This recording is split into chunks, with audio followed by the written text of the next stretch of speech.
अस्सलाम वालेकुम। आप सब कैसे हो? उम्मीद करती हूँ सब खैरियत से होंगे। और ये देख के तो आप समझ गए होंगे आज हमारे घर में क्या बनने वाला है। और आज हम मिलाई थी शलजम पालक बनाने के लिए, क्योंकि इनका मज़ा सर्दियों में है खाने का। और यहाँ पर मैंने भी इनकी कटाई शुरू कर दी थी। इनकी बना ली थी मैंने गड्डी शलजम पालक की। और बहुत से लोग दरांती से काटते हैं, पर मैं तो छुरी से आसानी से काट लेती हूँ।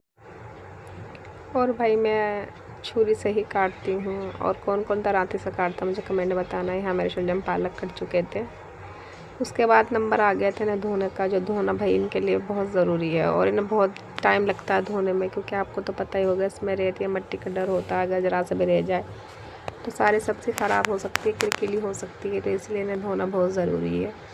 तो मैंने इन्हें कई दफ़ा धोया बहुत सफाई के साथ में। उसके बाद चढ़ा दिया था कुकर। और यहाँ पर सीटी आनी हो गई थी शुरू, क्योंकि ये बनने वाले थे। और उसके बाद मैंने आटा लगा लिया था। इधर मैं चावल का आटा लगा रही थी, क्योंकि इसके साथ में चावल की रोटी बहुत अच्छी लगती हैं। और मेरी वालदा बिजनौर साइड की हैं, तो वहाँ चावल की रोटी ज़्यादा खाई जाती हैं। आपको तो पता ही होगा बिजनौर साइड में चावल की और बगड़ की रोटी ज़्यादा खाई जाती है। कौन कौन खाता है चावल की सर्दियों में रोटी, मुझे कमेंट में बताएं। उसके बाद भाई चला लिया था मैंने गैस, और ये रख दिया था मैंने तवा रोटी के लिए।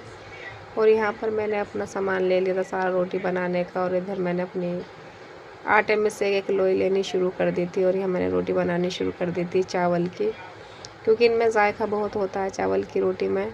और ये देखें मेरी रोटी फट भी गई थी, क्योंकि ये आसान नहीं होती बनानी। मैंने आपको दिखा देती हूँ। फिर मैं दूसरी रोटी बना रही थी, जो मैंने बहुत आहिस्ता आहिस्ता से बेल ली थी, जिससे ये सही बेली थी। फिर उसके बाद मेरे शलजम पालक तैयार थे। और इसे देख के आपको लग ही रहा होगा कि ये कैसे बने हैं। और उसके बाद मैंने अपनी दूसरी रोटी डाली बहुत संभाल के, क्योंकि मुझे डर लग रहा था कि कहीं ये फट ना जाए। तो बड़ी मैं आराम से इसे सेक रही थी।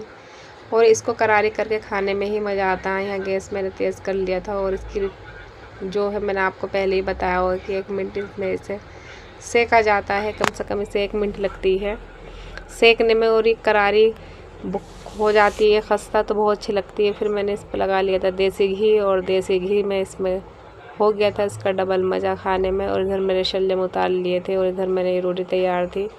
उसके बाद जो मेन काम होता है बर्तन धोने के लिए, खाने के बाद मैं आ गई थी किचन में बर्तन धोने के लिए, क्योंकि भाई ये तो मेन है बर्तन धोना। और मैं अपने किचन को रात को ही साफ़ करके सोती हूँ।